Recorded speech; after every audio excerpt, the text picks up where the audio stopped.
เพราะอุ๋งอิงงานนี้จึงเกิดขึ้นงานใดนั้นก่อนอื่นขอกล่าวคำว่าสวัสดีครับผม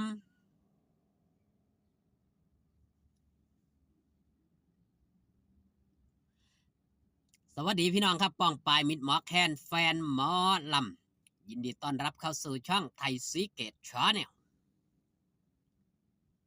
สวัสดีไปยังแฟนคลับ FC สาวหน่อยเพชรบานแพงแฟนคลับ FC ลาดหน่อยอุ้งอิงสู้ขู่สู้คนเด้อครับเด้อเป็นจังใดแน่นอมือขึ้นที่ผ่านมาผู้ใดไปหนางานครับน้องคู่เฟสติวัลเป็นงานแรกของบ้านน้องคู่ที่ได้มีหมอลำตั้งห้านชนกัน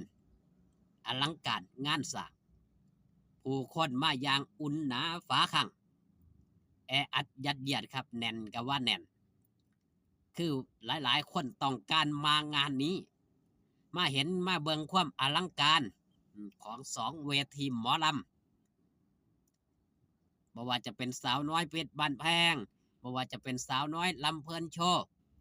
ผู้บริหารคนเดียวกันครับบอสโจยมนินทร์สอนุชพร้อมกับบอสน้อยนั่นคือลาดน้อยอุ้งอิง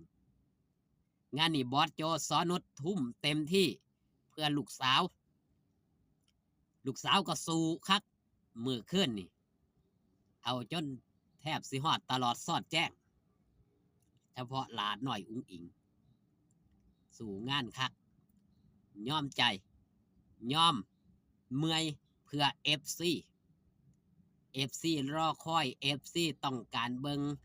ลาดน้อยอุ้งอิงจัดให้นี่จังว่าถ้าบ่มีลาดน้อยอุ้งอิงบ่สามารถสิมีงานนี้เกิดขึ้นได้เฮาสิบ่ได้เห็นเวทีหมอลำหันหน้าส้นกันแบบนี้นั่นต้องขอบคุณขอบอกขอบใจไปทั้งลาดน้อยอุ้งอิงที่ให้เฮ็ดให้มีมือนี้เกิดขึ้นจากเด็กน้อยคนหนึ่งนอนอยู่ข้างคอกงัว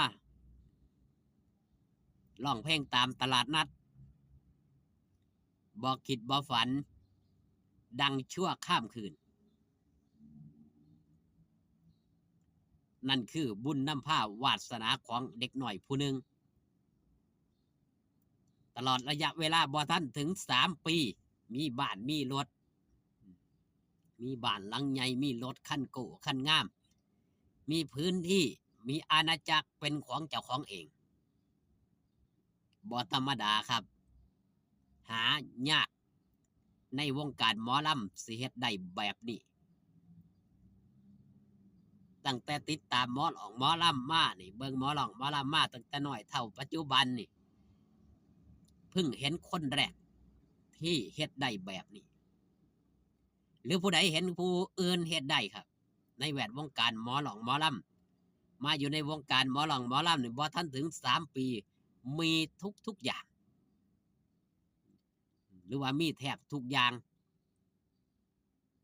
เป็นของเจ้าของมีบ้านมีที่มีทางมีรถมีลาเนาะนั่นคือบุญวาสนาของลาดน้อยอุ้งอิงและเป็นการสร้างประวัติศาสตร์หน้าใหม่ของบ้านน้องคู่บ่เคยเกิดขึ้นเป็นงานแรกของจังหวัดศรีสะเกษเป็นงานแรกของหมอลำที่หันหน้าส้นกันนี่ถือว่าหมู่เฮาเจ้าคอยนี่มีบุญร่วมกันได้เห็นอีหยังคือกันได้หักคนเดียวกันสนับสนุนคนเดียวกันนั่นคือสิ่งสำคัญครับเป็นพลังบวกให้กันและกันสิ่งที่มันเกิดขึ้นครับเฮาสิได้เห็นว่ามันเกิดขึ้นโดยปัจจุบันทันด่วนบ่มีผู้ใดคาดคิดมันสิเกิดขึ้นตั้งแต่ลาดน้อยอุ้งอิงเข้ามาอยู่ในวงการหมอลำเนี่ยเฮาสิได้เห็นว่ามีสิ่งเกิดขึ้นมากมายหลายสิ่งหลายอย่าง ที่บ่มีไผคาดคิดมาก่อนด้วยคำเว้าคำจาของหลาดน้อยอุ๋งอิงเองก็มีหลายครั้งหลายคราโดยเฉพาะลาสิพาพ่อโจรวยลาสิพาพ่อโจดังจับเงินพันล้านทั้งเฮงทั้งรวยทั้งดังทั้งปังณปัจจุบันนี่เป็นความจริงกับคำเว้าคำจาเด็กน้อยผู้หนึ่งณตอนนั้นณปัจจุบันได้เห็นความสำเร็จหลายๆสิ่งหลายๆอย่างสาวน้อยเพชรบานแพงจนได้แตกสาขามาเป็นสาวน้อยลำเพลินโชว์ลาหน่อยอุ๋งอิงจากนอนอยู่ข้างคอกงัวกระต๊อบน้อยๆกลายมาเป็นคฤหาสน์หลังใหญ่มีอาณาจักรเป็นของเจ้าของในชั่วเวลาบ่ทันถึงหอด3 ปีย้อนนั่นคือความจริงครับยังบ่เคยมีไผทำได้มาก่อนในแวดวงการของหมอหลอกหมอลำพี่น้องปังไปายเคยเห็นบ่ครับผู้ที่อยู่ในแวดวงการหมอหลอกหมอลำนี่อยู่บ่ทันหอดถึง3 ปีมีถึงขนาดนี้ผมว่าเพิ่งเคยเห็นคนเดียวในวงการหมอลำที่เฮ็ดได้แบบนี้มีบ้านฮักหลายที่สุดมีผู้สนับสนุนมีผู้ซัพพอร์ตด้วยความฮักด้วยความแห้งด้วยความเมตตาและก็ด้วยความจริงใจที่พร้อมสิมอบให้พอหักแม่หักบางหูบางคนมาอยู่เป็นอาทิตย์บ้านลาน้อยอุ๋งอิงมาซอยกันมาซอยงานหยิบจับนุ่นจับนี่ซอยกันจนแล้วงานมือนี่ก็สิพากันกลับเห็นบ่ครับด้วยความหักด้วยความแพงกันเฮาบ่ทันเคยเห็นในแวดวงการหมอหลองหมอลำนี่เป็นแบบนี้มาก่อน